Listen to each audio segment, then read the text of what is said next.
বন্ধুরা নমস্কার। আমি আপনাদের বলেছিলাম যে এই সেটের যখন আমি কাজ করব সেকেন্ড পার্টে আপনাদেরকে দেখাবো।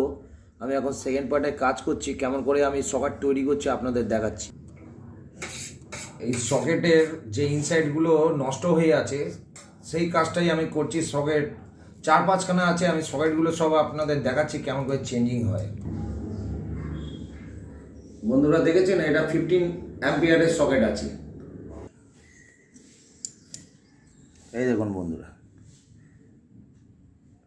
দেখতে লাগছিল কেমন বন্ধুরা, কত নোংরা। সার্ফ দিয়ে পরিষ্কার করে দেখুন, শুকিয়ে টুকিয়ে ইয়ে করে 3-4খানা আমার খোলা। যখনই আমি করব আমি আপনাদের দেখাবো। এই হচ্ছে কভার, দেখছেন বন্ধুরা, ময়লা টয়লা একদম সব পরিষ্কার হয়ে গেছে, কোনো ময়লা নেই। এটা হচ্ছে তার ব্যাক পোর্শন। এবার ব্যাক পোর্শনটা কী হবে, ঠিক এই জায়গাটা বসবে। দেখুন বন্ধুরা, একদম সমান বসবে এমনিভাবে। এই লাইনটা সোজা হয়ে গেল।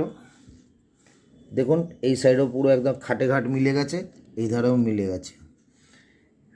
এর 2খানা স্ক্রুপ আছে, দেখেছেন? এই দেখুন দুটো ফুটো আছে, এই একটা আর এদিকে একটা। এই দুটো স্ক্রুপ ঢুকে গেল।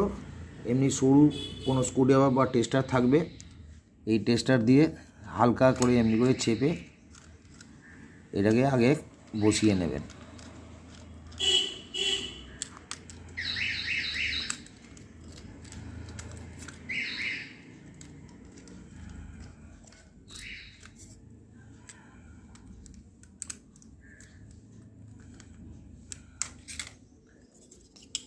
এবার দেখুন বন্ধুরা, কোনো লুজ নেই, টাইট করে দিয়েছি।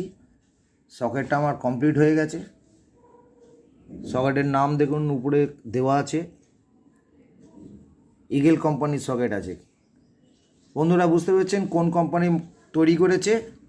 আর আমার কোনো কোম্পানি নেই, আমি নিজে এটাকে খুলে রিসার্ভিসিং করলাম, রিপেয়ার করলাম, পাত্তি চেঞ্জ করলাম, সব করলাম। তাহলে বন্ধুরা কি বোঝা গেল, কোম্পানি না, কোম্পানি থাকলে হয় না। আপনি যদি মেটেরিয়ালস কিনতে পারেন, মার্কেটে সবই বিক্রি হয়। মেটেরিয়ালস কিনতে পারলে আপনি সব জিনিস কিনতে পাওয়া যায়। আপনি কিনে যদি এই রকম তৈরি করতে পারেন আপনার ঘরে বসে, আর যদি আপনি একটা প্রেস থেকে আপনার নামে যদি স্টিকার বানিয়ে ফেলতে পারেন, আশা করি আপনি এই কোম্পানির নিজে মালিকও হবেন, প্লাস হচ্ছে এই কোম্পানিটা আপনার তৈরি হয়ে যাবে, আপনি তার বিনিময়ে